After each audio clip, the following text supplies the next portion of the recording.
one of the three Silmarils that stood at the very heart of the events of the First Age, remained with Eärendil when that age came to an end. One was lost beneath the earth, together with Maedhros, when he cast himself into one of the great chasms that had opened in the world. The last was thrown into the sea by Maglor. 3 jewels, forged by Feanor, the greatest craftsman the elves had ever known. Jewels unlike anything that had existed before, or would ever exist again. Within them burned the last unsullied light of the 2 trees of Valinor. Kings desired them. Dark lords murdered for them. Entire kingdoms rose and fell because of them. So what became of these legendary jewels after the First Age? Why did no one ever search for them? Or did someone know exactly where they were all along? Hello everyone, and welcome back to Legends and Lore. Today we return once more to Middle-earth.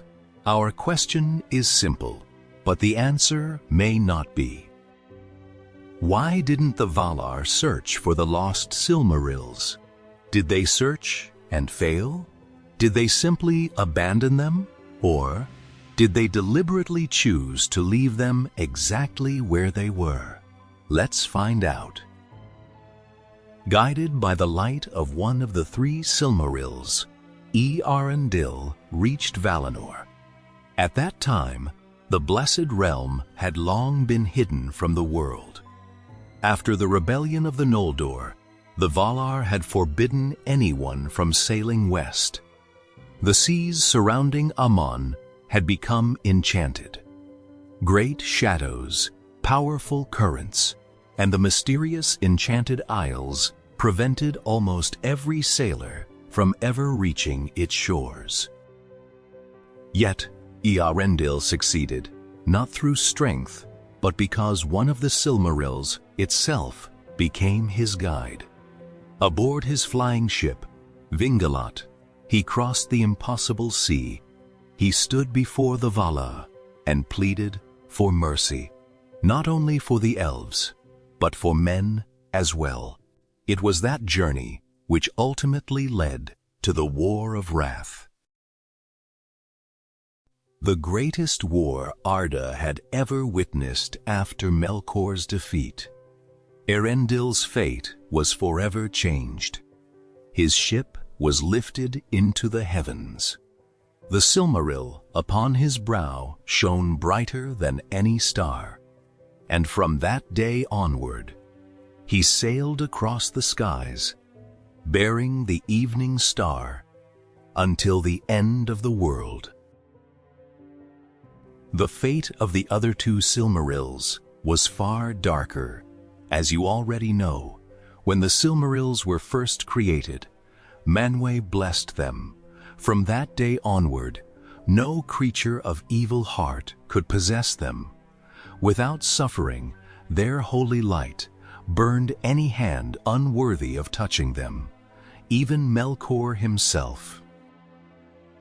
Despite stealing them from Formenos and keeping them for centuries, rarely dared to hold them directly. Most of the time, they rested within the iron crown upon his head. When the First Age finally came to its end, the only surviving sons of Feanor, Maedhros and Maglor, secretly took the Silmarils from the camp of the Valar. And this may be one of the strangest moments in the entire legendarium. Because the jewels were under the protection of Eärendil, the herald of Manwë, one of the mightiest of all the Maiar. So how could 2 exhausted, broken, defeated elves simply steal the greatest treasures in Arda? Could they really have escaped if Eärendil had truly wished to stop them? Or was something else happening? Perhaps they were never meant to be stopped. The moment Maedhros and Maglor took possession of the Silmarils, something happened that neither of them had expected. The jewels burned them, not because the Silmarils had changed, but because they had.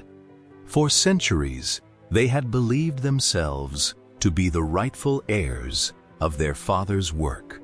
Everything they had done, every battle they had fought, every city they had attacked, every kinslaying they had committed, had been justified, at least in their own minds, by the oath of Feanor. Now, the Silmarils themselves pronounced judgment. The holy light that had once rejected Melkor now rejected them as well. Perhaps, for the first time, they truly understood what they had become. Or perhaps, there was simply no longer any way to deny the truth. The oath they had sworn had consumed them completely. In the end, they were no different from the Dark Lord they had hated for so long. Maedhros could bear it no longer. Taking his Silmaril with him, he threw himself into a great fiery chasm. The jewel disappeared forever beneath the earth. Maglor chose another path. Unable to endure either the pain or the unbearable weight of everything that had happened, he wandered until he reached the sea. By then, most of Beleriand had already been swallowed beneath the waves after the War of Wrath. The coastline itself had changed forever. There, Maglor cast the Silmaril into the depths of the ocean. Then he vanished from history. According to Tolkien, he wandered the shores of the world, forever mourning, forever singing of his sorrow. We should remember something important. The Silmarils were never simply beautiful jewels. In fact, calling them jewels hardly does them justice. They were unique. No treasure before them or after them ever possessed what they contained. Within each Silmaril lived the last unsullied light of the two trees, the very light that had illuminated Valinor before the sun and the moon ever existed. When Ungoliant and Melkor destroyed the two trees, Yavanna herself made something remarkably clear.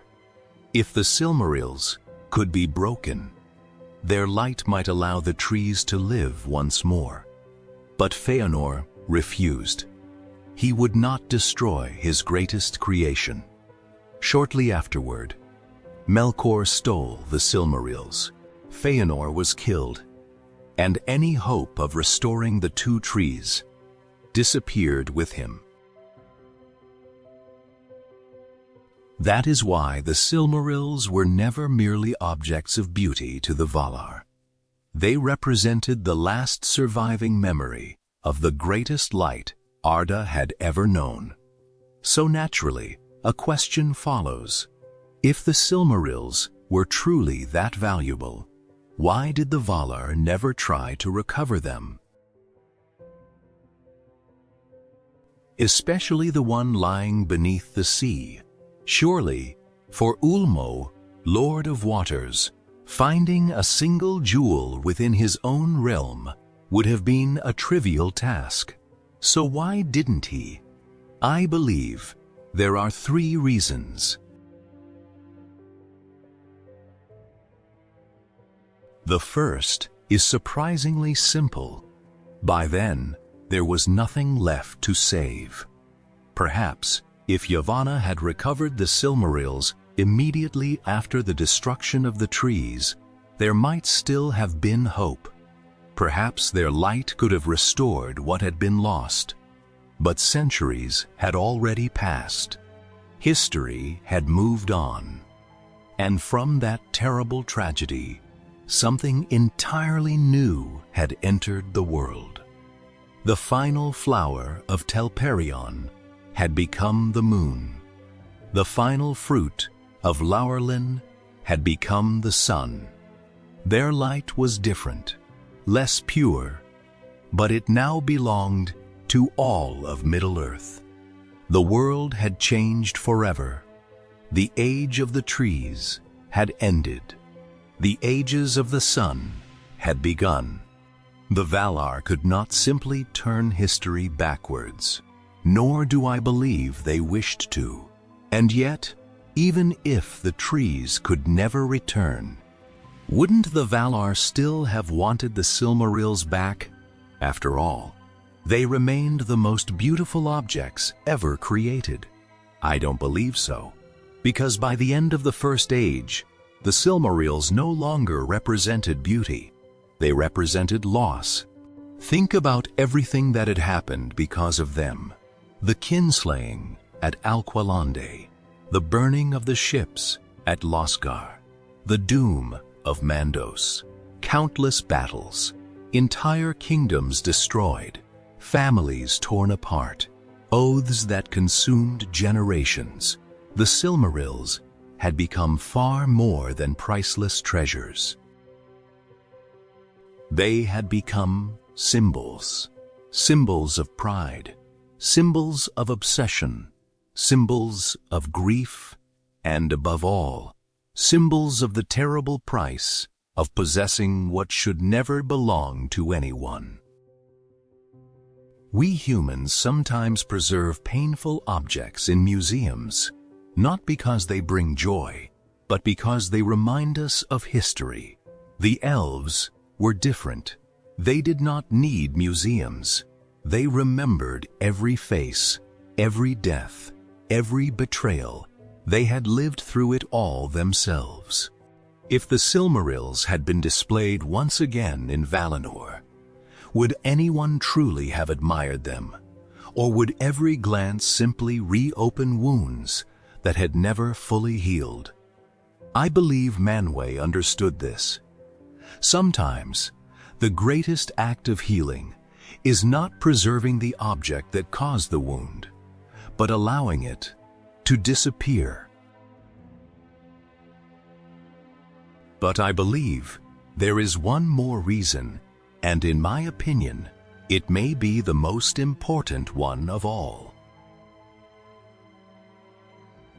Let's return for a moment to Eärendil.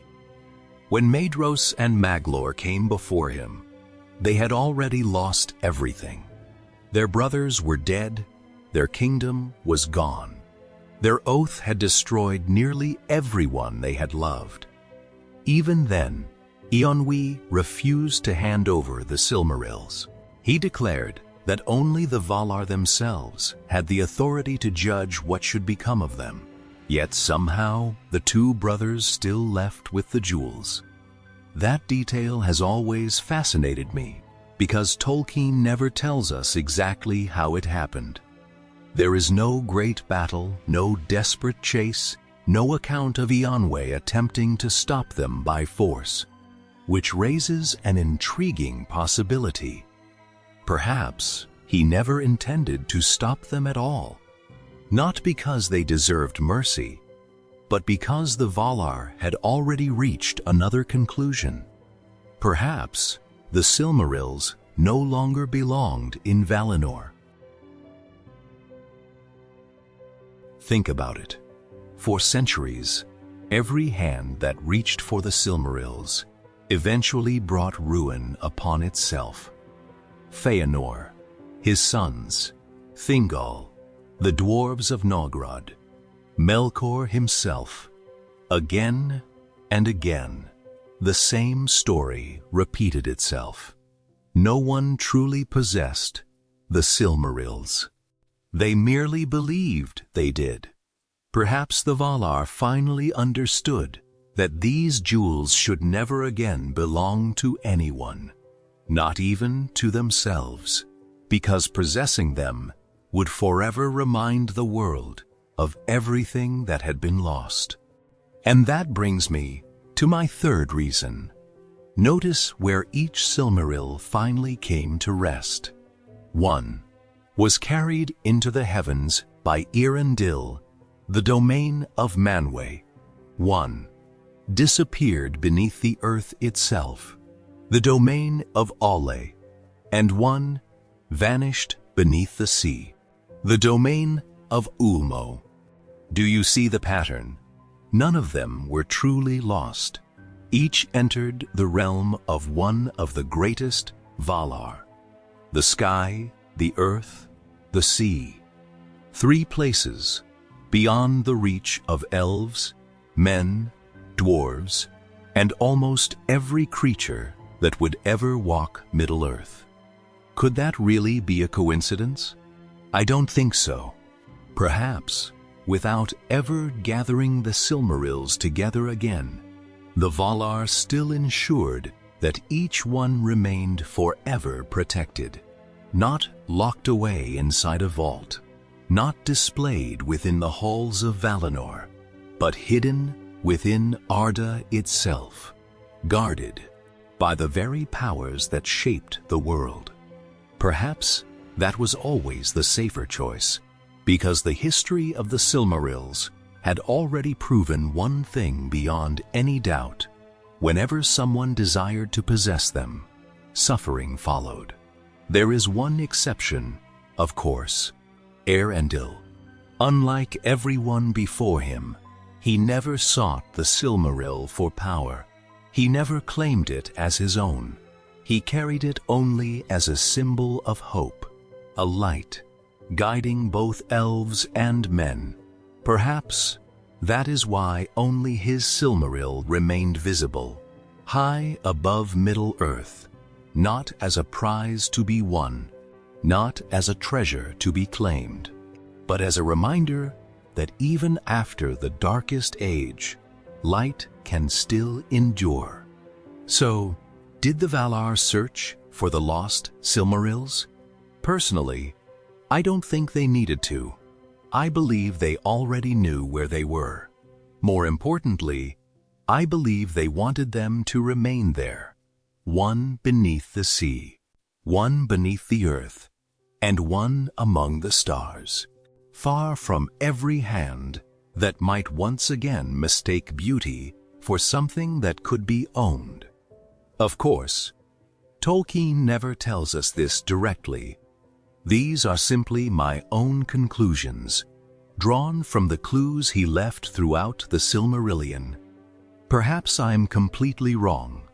Or perhaps this was always the fate of the Silmarils, not to be recovered, not to be displayed, not even to be remembered as treasures, but to become part of the world itself, forever beyond the reach of those who desired them most. I'd love to hear what you think. Do you believe the Valar deliberately left the Silmarils where they fell? Or do you have another theory? Let me know in the comments.